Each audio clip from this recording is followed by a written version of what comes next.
बख्तियारपुर में आयोजित परिचर्चा कार्यक्रम के सम्मानित अध्यक्ष हमारे स्थानीय पार्टी के प्रखंड अध्यक्ष श्री मुकेश कुमार यादव जी, हमारे टीम के साथी श्री चंद्रमोहन पाल साहब जो पार्टी के वरिष्ठ नेता हैं, के बावजूद भी बिहार सरकार के पास अपनी उपलब्धियों को गिनाने का कोई मुद्दा नहीं रह गया है।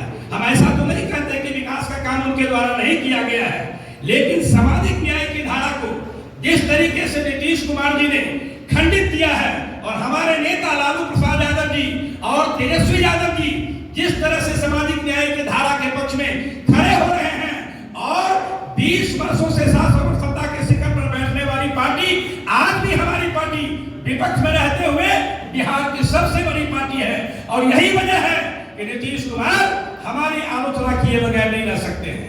मित्रवर, मैं आपको थोड़ा पीछे ले जाना चाहूंगा।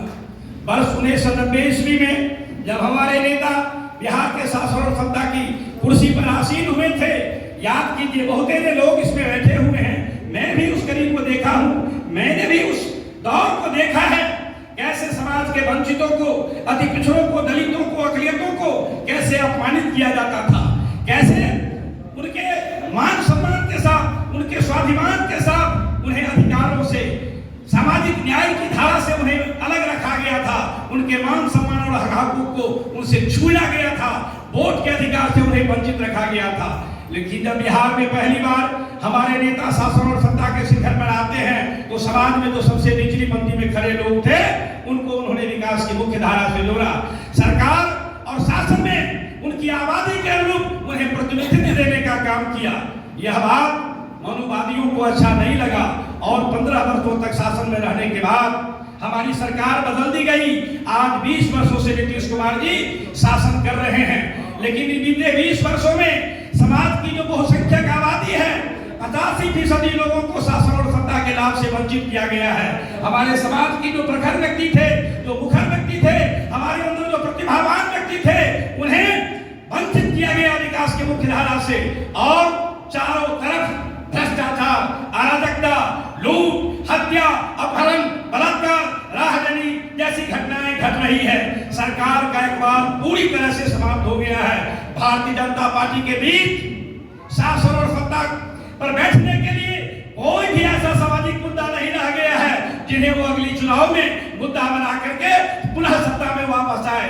सिर्फ उनके पास एक ही मुद्दे रह गए हैं कि हिंदुओं को मुसलमान से लड़ाओ, मुसलमान को हिंदू से लड़ाओ, जात पात और धर्म के नाम पर विभाजन की रेखा खींचो और समाज को बांटो। यही उनकी मूल ताकत रह गई है।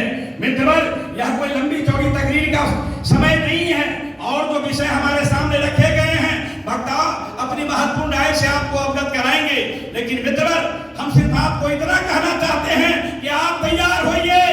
सामाजिक न्याय की धारा को जो खुद कर दिया गया है, समाज के वंचितों को समाज के मुख्य धारा से जो अलग रखा गया है, हमारे अधिकारों को छीना गया है, हमारे बीच विभाजन की रेखा खींच दी गई है। ऐसी घोर प्रतिक्रियावादी ताकतें और विभाजनकारी पार्टी भारतीय जनता पार्टी, राष्ट्रीय स्वयंसेवक बजरंग दल और उसके नुमाइंदे नीतीश कुमार जी, आज देख लीजिए नीतीश कुमार 20 वर्षों से बिहार के मुख्यमंत्री बने हुए हैं। नीतीश कुमार को वोट कौन देता है? वोट देता है अति पिछड़ा समाज के लोग, केवट देते हैं, धानुक देते हैं, अमात देते हैं, खतरे देते हैं, मल्लाह देते हैं, नोनिया देते हैं, बिंद बेलदार कहा लोहार सुनार कमार बड़ी हजाम उफर तेली वोट देते हैं। लेकिन क्या शासन और सत्ता में उसकी भागीदारी सही है? उस समाज के प्रखर व्यक्ति को क्या अवसर दिया गया है? नहीं दिया गया है। नीतीश कुमार वोट लेते हैं हमसे आपसे, लेकिन अपने बगल में किनको बिठाते हैं? संजय झा को। अपने बगल में किनको बिठाते हैं? ललन सिंह को। अपने बगल में किनको बिठाते हैं? विजय चौधरी को। और एक व्यक्ति आधा आधा है, अशोक चौधरी जी। तो ये 4 ही व्यक्ति बिहार के शासन और सत्ता का बागडोर चला रहा है। पूरी प्रशासनिक तंत्र सरकार के गिरफ्त में है, चारों ओर भ्रष्टाचार का बोलबाला है। अभी देख लीजिए, ग्रामीण इंदिरा प्रधानमंत्री ग्रामीण आवास प्लस ग्रामीण आवास योजना की शुरुआत की गई है। अभी कितने लोगों को आवास दी जाएगी इसकी घोषणा नहीं की गई है, लेकिन कोई एक व्यक्ति बताइए जियो टैग करने के नाम पर गरीबों से राशि वसूल की गई है कि नहीं? दाखिल खारिज के नाम पर, परिवारधन के नाम पर एक छोटा सा उदाहरण देते हैं, जैसे मेरे नाम से जमाबंदी नंबर दर्ज है 6276। अब जमाबंदी नंबर तो दर्ज है, लेकिन उसमें कौन कौन सी जमीन समाहित है, कौन खाता खिदरा रकबा तो हद्दी की जमीन समाहित है, उसका उल्लेख नहीं किया गया है। नतीजा लोग परिमार्जन के लिए दौड़ रहे हैं और उसके नाम पर लोगों से रोज गलत राशि उगाही की जा रही है। पूरी तरह से प्रशासनिक तंत्र बेलगाम हो गया है।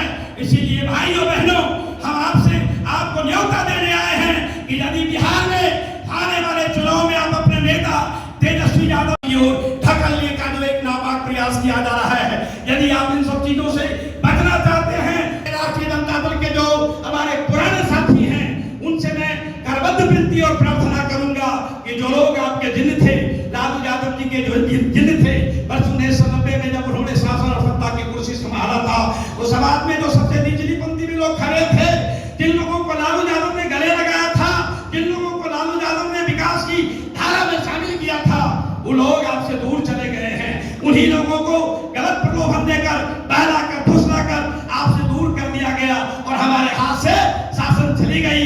आप राष्ट्रीय जनता दल के सही अर्थों में यदि सिपाही हैं, यदि आप चाहते हैं कि 2025 में तेजस्वी की सरकार बने, तो आप वैसे साथियों को गले लगाइए, उनके बीच में जाइए, उन्हें जोड़िए, उनका किस तरह से सम्मान के साथ संवैधानिक संस्थाओं में उनके हक और हकूक को जिस तरीके से छीना गया है, यह बात उनको समझाइए। और बिहार अंगड़ाई ले रहा है।